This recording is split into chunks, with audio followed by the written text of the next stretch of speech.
신명기 19장 29절, 신명기 19장 29절. 감추어진 일은 우리 하나님 여호와께 속하였거니와 나타난 일은 영원히 우리와 우리 자손에게 속하였나니 이는 우리에게 이 율법의 모든 말씀을 행하게 하심이니라. 아멘. 주의 날 제1주 제1문. 살아서나 죽어서나 당신의 유일한 위로는 무엇입니까? 살아서나 죽어서나 나는 나의 것이 아니요 몸도 영혼도 나의 신실한 구주 예수 그리스도에게 속한 것입니다. 그리스도께서는 그의 보혈로 나의 모든 죄값을 완전히 치르고 나를 마귀의 모든 권세로부터 자유롭게 하셨습니다. 또한 그는 나의 하늘 아버지의 뜻이 없이는 머리카락 하나라도 내 머리에서 땅에 떨어지지 않도록 그렇게 나를 보존하시사 참으로 모든 것이 합력하여 기필코 나의 구원을 이루도록 하십니다. 그러므로 그의 성령에 의해 또한 나에게 영원한 생명을 확신케 하시고 이제부터는 나로 하여금 마음을 다해 기꺼이 곧바로 그를 위해 살도록 하십니다. 예. 교회는 요리 문답을 가지고 구약과 신약의 교훈을 가르칩니다. 요리 문답에는 사도신경 10계명 주 기도문을 통해서 성경 전체를 요약하고 조직화하고 체계화하는 거지요. 우리가 하이델베르그 제1문을 접할 때 거기에 보면 복음이 무엇입니까? 라든가 또 어떻게 구원을 얻습니까? 이렇게 물을 것으로 기대를 할 수가 있어요.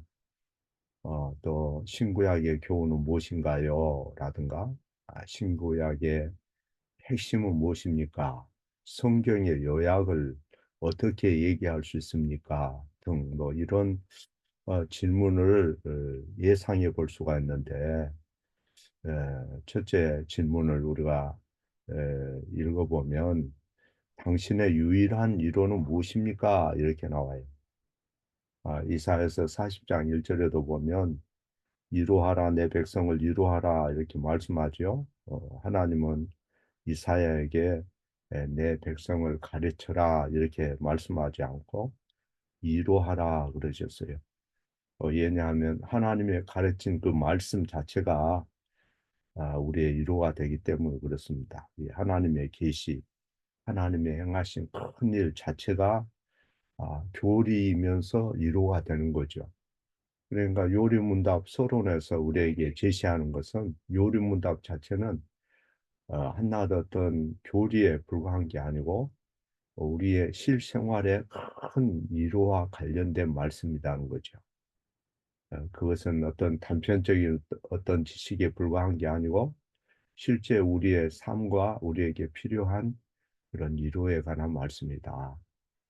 세상 사람들이 얻고자 하고 세상 사람들이 생각하는 그런 위로가 아니라 하나님의 계시 또 하나님의 큰 일을 마음으로 깊이 생각하게 하고 그래서 우리의 비참함이 우리의 제약이 얼마나 심각하고 소망이 없는 것인지 그리고 예수 그리스도께서 획득하신 은혜가 어떠한지 깊이 생각하기 위해서 슬픔과 고통을 누그러뜨리도록 하시는 거죠. 그래서 세상의 육신에 치우친 사람들이 생각하는 그들이 붙잡는 그런 위로가 아니고 여기서 말씀하는 위로는 예수 그리스도 안에서 하나님께서 우리에게 주시는 위로예요. 세상 사람들이 붙잡는 그런 위로는 일시적인 것이고 피상적인 것이고 어, 껍데기적인 것이라서 썩어지는 것이라서 어느 순간이 지나면 실망을 줄 뿐인 것입니다. 그러나 여기에 첫 요리문답 제 인문에서 우리에게 에, 소개하는 것은 살아서나 죽어서나 나는 나의 것이 아니요 몸도 영혼도 나의 신실하신 구주 예수 그리스도의 것이라. 이 말씀은 예수님이 여러분 자신을 값을 주고 사셨다 그런 뜻이에요. 몸도 사셨고 영혼도 사셨고 몸도 주님의 소유고 영혼도 주님의 소유고 그 말은 주님이 여러분을 돌보고 있고 보호하고 있다는 것을 말씀하는 거예요. 그리고 장차 그분의 예비된 그 영화롭고 찬란한 곳으로 주님이 인도한다. 그것이 참여하게 될 것이다. 그것을 제 일문에서 우리에게 확실히 해두고 있는 거예요. 이 말씀은 우리가 모든 슬픔을 피해가게 해주신다 그런 말씀이 아니죠. 그리스도인이라 할지라도 신실한 성도라 할지라도 세상에서 많은 재난을 겪을 수가 있고 또 역경을 겪을 수가 있어요. 질병이 우리의 몫이 될 수가 있고 때로는 죽음이 우리의 몫이 될 수가 있지만 병이라든가 옥에 갇히거나 죽거나 하는 그 어떤 일도 주님의 뜻이 아니고서는 우리에게 일어날 수가 없다. 모든 것을 합력해서 전지전능하신 그분이 우리의 구원을 이루게 하시고 완성케 하신다 하는 것을 말씀하는 거예요.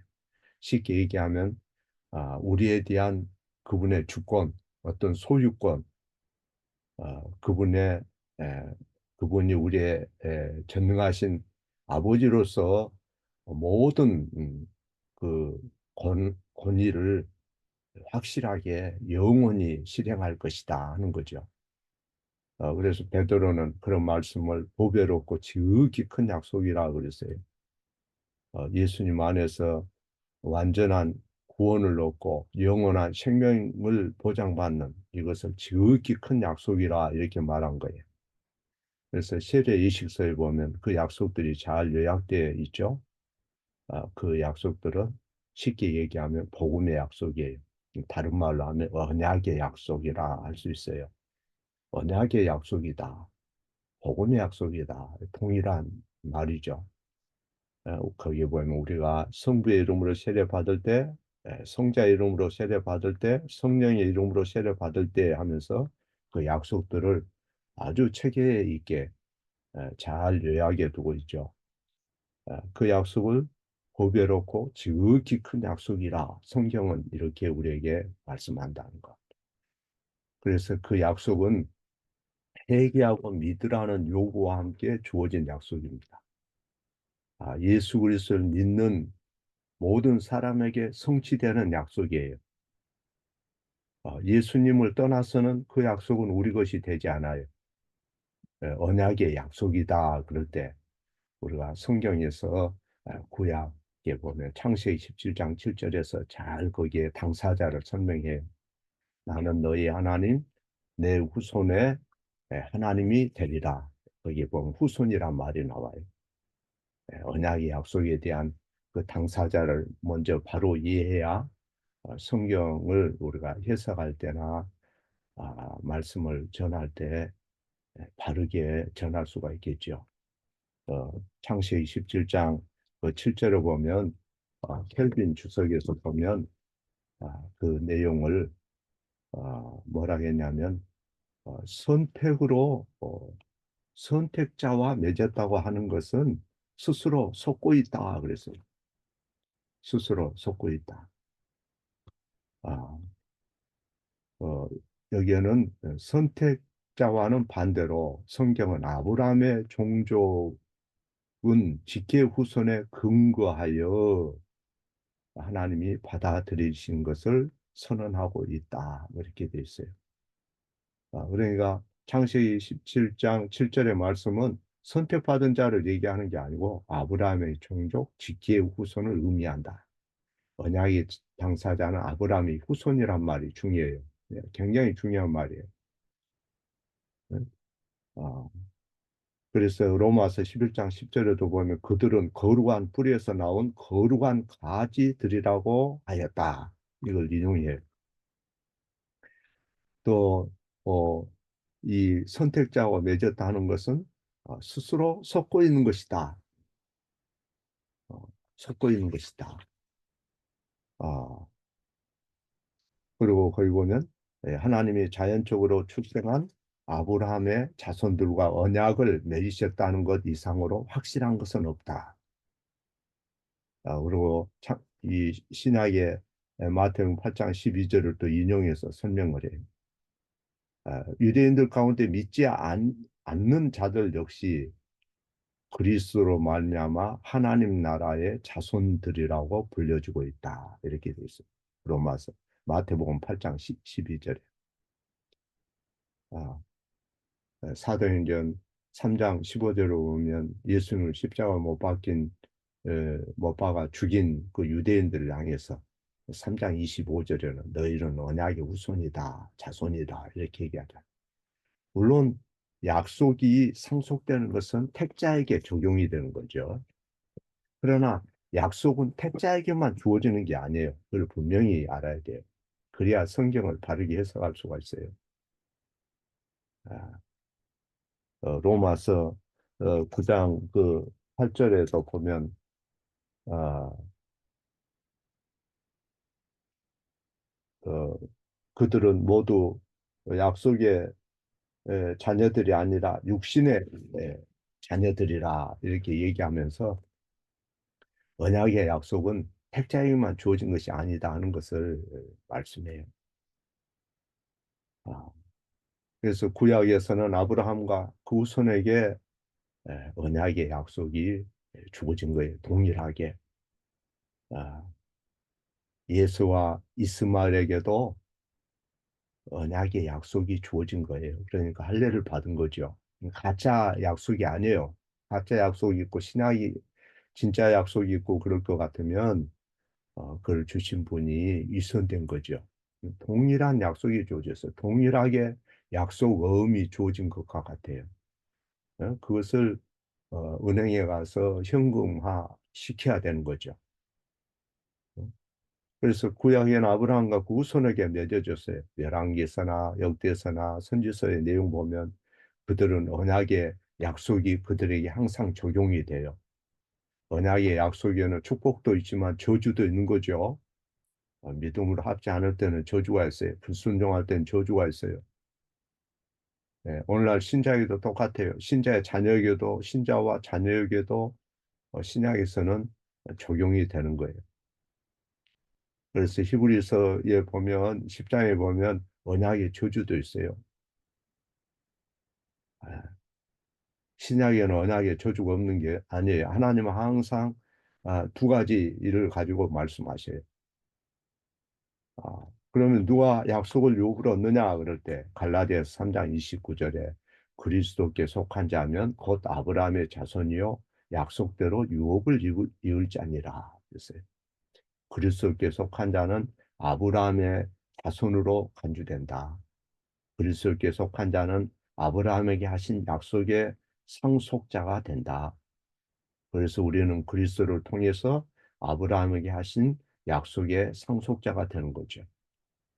계시록 21장 3절에 하나님 저희와 함께 거하시리니 저희는 하나님 백성이 되고 하나님은 친히 저희와 함께 계셔서 그들의 하나님이 될 것이라.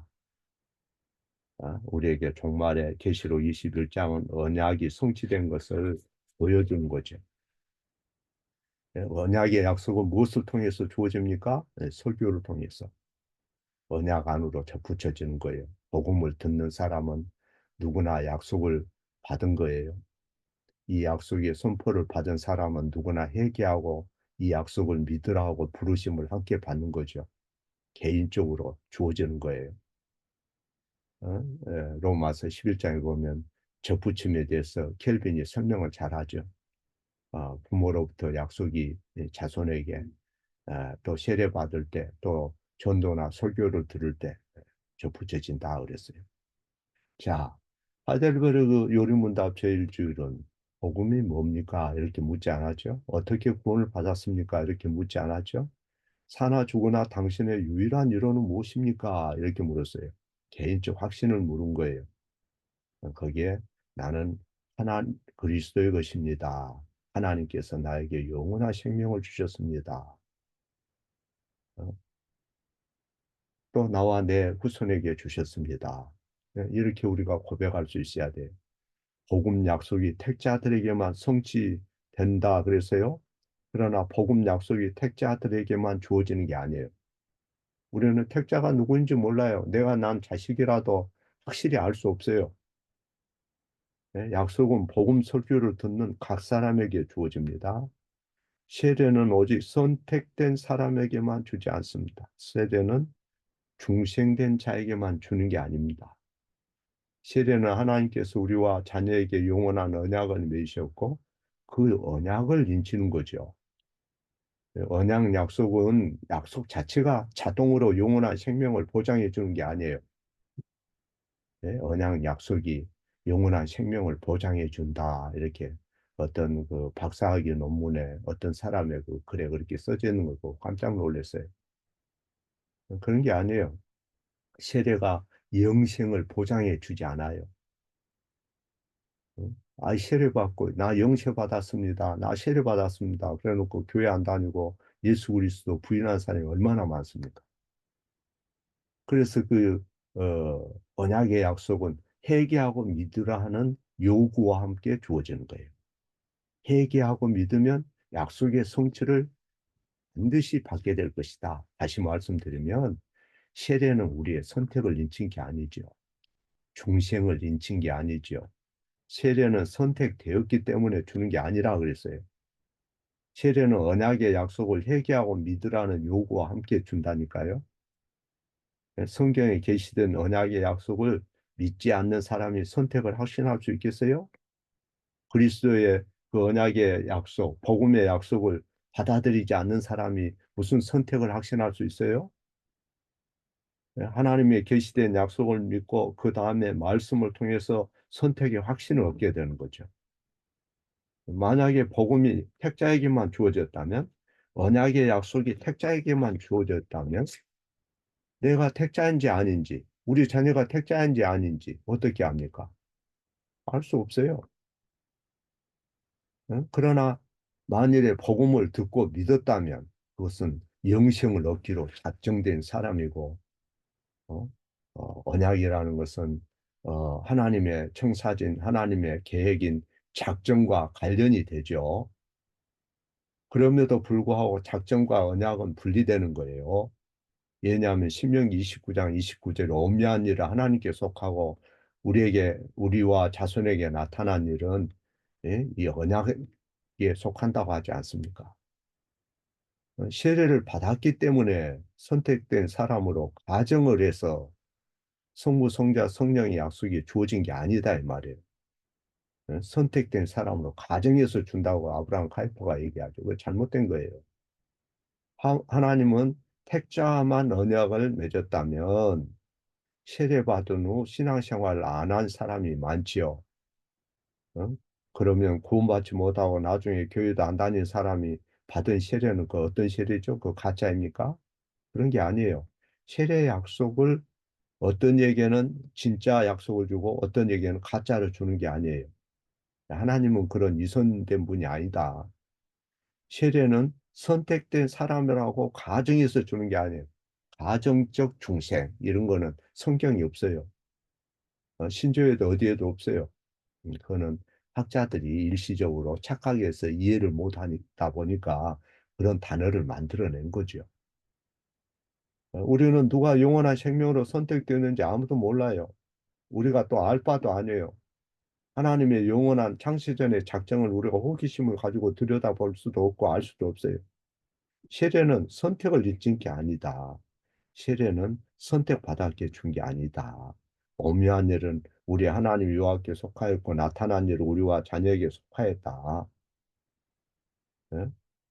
우리로 아, 그 하나님의 모든 말씀을 행하려 하기 위해서 그렇게 하신다. 신명기 29장 29절 아주 중요한 말씀이에요. 그래서 우리가 선택을 어디서 찾아야 됩니까? 내 안에서 선택을 찾으면 안 돼요. 특별한 은사나 초자연적 경험을 하면 선택받았다고 하는 사람도 있죠. 그거 잘못된 거예요. 어? 절망적인 타락에서 또 하나님의 진노에서 어, 구원을 받아야 선택받은 증거입니까? 만일에 여러분이 신비주의나 자신의 경험이나 자기 느낌에서 어떤 확신을 찾으면 그 문제가 심각해져요. 우리의 확신은 항상 예수님 안에서 찾는 거죠. 예수님 안에서 확신을 찾지 못하고 다른 데서 찾는 것은 그거는 물거품과 같은 거지요. 신비주의에 빠지면 하이델베르그 제1주일의 위로를 받을 수가 없어요. 또 언약의 대상을 택자로 가정해서 성경 전체를 볼 것 같으면 그 말씀을 듣는 성도들이 결국 어떻게 되겠습니까? 운명론, 숙명론에 빠지거나 나는 택함을 받았으니까 괜찮아 하고 목사라도 큰 오류에 빠지고 타락할 수 있는 거죠. 그래서 우리는 신비한 체험이나 자기 감정에서 또는 자기 노력에서 위로를 받는 게 아니라 하나님이 확실한 약속에서 받는 것이고 선택의 확신은 예수 그리스도 안에서 찾는 거예요. 선택을 우리가 가르쳐야 되고 선택에 대한 교훈은 사도들의 교훈이고 예수님이 가르친 바이지만 그러나 그를 잘 지혜롭게 그 상대를 잘 알아보고 거기에 맞게끔 처방을 해야 되는 거지요. 하나님의 교훈은 하나님 말씀, 하나님의 약속에서 이루를 찾지 않으면 불신앙에 빠진다 하는 것을 말씀해요. 그러면 원망하게 되고 교회 다닌 신자가 정체성도 없고 색깔도 없고 계시된 하나님의 약속을 계속 의심하고 요동하고 세상에서 위로를 얻으려고 그러고 그러다 보면 하나님의 언약이 뭔지 하나님의 언약 안에서 약속이 뭔지 하나님이 경고한 것이 뭔지 그게 흔들리는 거죠. 그래서 제1주일에서 고백하는 것은 하나님의 약속은 삼위 하나님의 말씀이고 그분들이 맹세한 거기 때문에 그 약속 자체가 나의 이루라는 거죠. 그리스도께서 나를 위해서 죽으셨고 그것은 계시된 약속의 말씀을 통해서 내가 알게 되고 믿음으로 내가 받아들인 거죠. 그래서 하나님께서 언약을 우리와 맺을 때는 일방적이에요. 무조건적이에요. 영원해. 그 약속은 영원해요. 영원하단 말은 선택받은 자는 이상이 없다. 나는 아무렇게 살아야 된다. 그런 게 아니죠. 또 영원하다는 것은 영원전에 세웠다는 그런 말이 아니에요. 언약의 약속은 복과 저주가 영원한 거죠. 그래서 그 이론은 단순히 어떤 감정이 아니다. 하나님의 말씀을 믿음으로 우리가 이루를 얻는 거죠. 믿음은 하나님 말씀에 대한 지식과 확신인 거죠. 성령이 주신 확신. 내 감정이나 경험이 아니라 일방적으로 하나님이 계시하신 그 약속이 먼저예요. 그래서 사나 죽으나 이 말은 삶의 어떤 상황 속에서도 주님의 것이다. 주님이 네 머리털까지도 세신바 되신다 이걸 말씀하는 거예요. 아무리 혼란한 상태가 오고 질병이 들어도 어, 때로는 일자리를 잃고 건강을 잃을 수 있어도 걱정하지 말아라. 예수 그리스도의 것이다.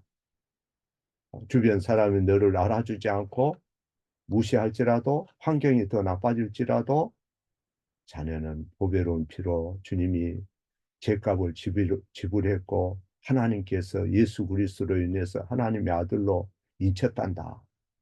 마귀의 권세에서 자유케 되었고 머리털까지도 쇄신바 되었고 심지어 죽을지라도 안전하단다. 걱정하지 말거라. 그것에서 우리는 위로를 얻는 거예요.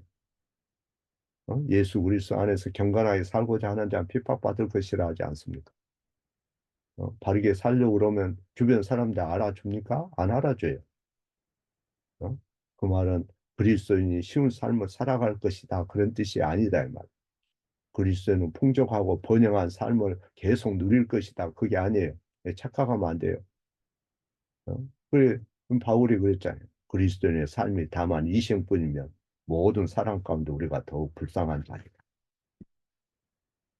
그래서 우리의 이루는 모든 어떤 핍박이나 시련이나 고통이나 질병이나 죽음 가운데 있을지라도 전능하신 아버지 손에서 안전하니까 잠잠히 주님 바라보고 주님 앞에 모든 것을 맡기고 하루하루 뚜벅뚜벅 믿음으로 힘들지라도 잘 감당해야 돼.